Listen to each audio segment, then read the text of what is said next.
How do you identify what games are worth playing or games to avoid? Again, this is a study in return on investment. And it's not just return, it's return on investment. So it's what are you going to have to put into this thing and what can we possibly get out of it and what are the risks involved? And then you just have to be honest with yourself. Just be honest with yourself. You're looking at some game. Want to get involved with a girl. Want to start a new business. Want to get involved in a club. There's like a, Rotary Club or whatever. Want to get involved in that thing. Want to get involved in some volunteer organization. Whatever it is. What are you going to have to put into it? What's the return going to be? And what are the risks involved? And be honest with yourself. There you go. Perfect example. Yep. He had to look at it. He's got this game. He knows what the investment is. It's his time. It's his effort. Yep. And he's putting everything into it. And he's already achieved. He's gotten what the return that he's gotten. He's like, you know what? I got enough money. I got enough fame. I got enough credit.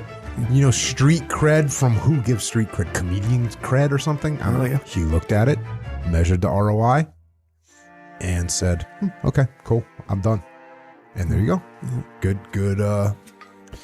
Good metaphor there. How to know when you're playing the wrong game and it's time to quit or switch games. Okay. ROI, right? Measure the ROI. What are you getting out of this? If you're going to get a lot out of it, but it's a lot of effort, okay, well, is it worth the effort? Is it worth the investment? Time, money, leadership capital, whatever the thing is. Family. Is it going to be worth it? Or is it not? And so when you figure out the risks and you figure out the investment and you figure out the return you may or may not get based on those risks, okay, then you can make a decision. Now, what's interesting about this question is we're in the game. He's saying you're playing the wrong game. So now what we have to do is we have to do an honest assessment of our trajectory in this game, right? How well am I doing? Am I making progress? You know how now in the UFC, when you watch the UFC, they have the odds? They show the odds after each round. Oh, damn. Yeah. Yeah, so now that's a new thing. I don't know how new it is, but it's a few years old, but like, oh, Echo really did great in that last round against Jocko. His odds of winning now just went up. Oh, damn. Oh, Jocko just came back and had a great round. And plus, Echo was like stunned at the end of the round. It looked like he was going to get knocked out. He got saved by the bell. Oh, Jocko's odds just went up for the last round a lot. You have to do an assessment and see where you're at, right? And see what is your trajectory of what's happening. It's kind of like what you said you did with your jiu-jitsu career. You're like, okay, I'm 30. Whatever, you're 34 years old. I'm the 7th best guy in my gym, which is not bad, but let's face it, we're one gym. Okay. Yeah. And I'm making progress, but so is everybody else. Okay, where am I at? Where am I going with this? Mm-hmm. Same thing with a job, Okay, I've been at this same job. I've been in this position for 4 years. I haven't been promoted in the last 3 years. I don't have a good relationship with my boss. This does not seem like it's a good fit for me. So you've got to do an honest assessment of your trajectory and make a decision. One thing that you can do is you can kind of mitigate risk, right? This is a story I've told a few times, but Greg McIntyre. Sure. Greg Train. Yeah, Greg Train. At a certain point, Greg's a badass. He's a freaking great wrestler. His jiu-jitsu solid. He's a great athlete. He's a good boxer. And he was starting in the MMA scene. And he had real legit potential in MMA because he's a great wrestler, tough as nails, strong he's freaking 155 pounder. He's strong as hell.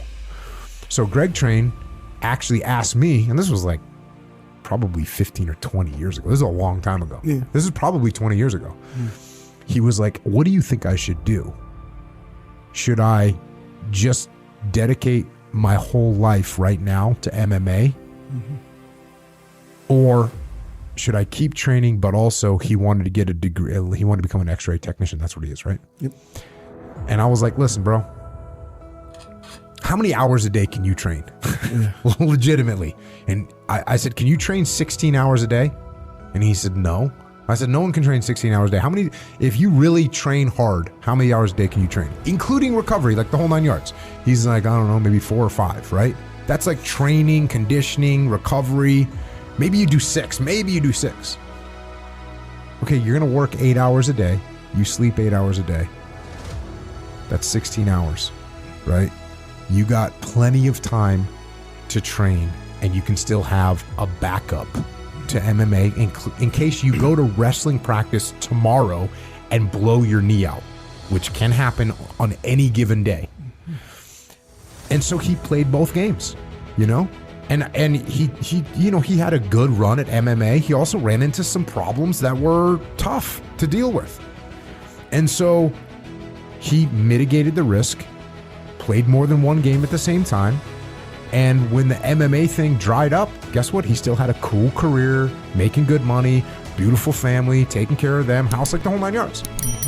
So that's a situation where he didn't necessarily quit the other game, but he mitigated the risk by playing multiple games at the same time.